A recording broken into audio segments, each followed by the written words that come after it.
મારું નામ જબાર એચ જત, સરપંચ શ્રી લુડબાઈ જૂથ ગ્રામ પંચાયત. આજ રોજ નાયબ કલેક્ટર શ્રી નખત્રાણાને લુડબાઈ જૂથ ગ્રામ પંચાયત હેઠળના ગામોમાં સરકારી 1000 હેક્ટર જેટલી જમીન જર્ની પર સોલાર એજન્સીને માંગણી કરેલી છે. તેના વિરુદ્ધમાં આજે રોજ અમે નાયબ કલેક્ટરશ્રીને આવેદનપત્ર આપી માલધારીઓએ એમનો વિરોધ નોંધાવીએ છીએ. કારણ કે ચરિયાણ માટેની જમીન જો કદાચ સોલારને આપવામાં આવશે તો પછી પશુપાલનનો આખો વ્યવસાય ખતમ થઈ જશે. તો એના માટે આ જમીન પશુપાલન અને એન્વાયરમેન્ટ માટે ખાસ જરૂરી છે.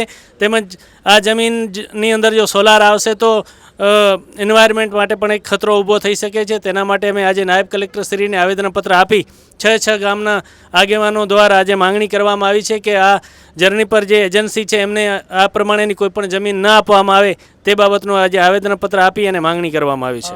અમો પશુપાલન સાથે જોડાયેલા લોકો છે. અમે આજે ફર્સ્ટ માંગણી રાખી છે. તેમ છતાંય જો કદાચ એ કંપનીને જમીનનું આપવામાં આવશે તો અમે ગાંધી ચિંધ્યા માર્ગે એમનું ખાસ વિરોધ કરીશું. અને જે જમીન છે એના માટે ગમે તે પગલાં લેવા પડશે અમે લઈશું.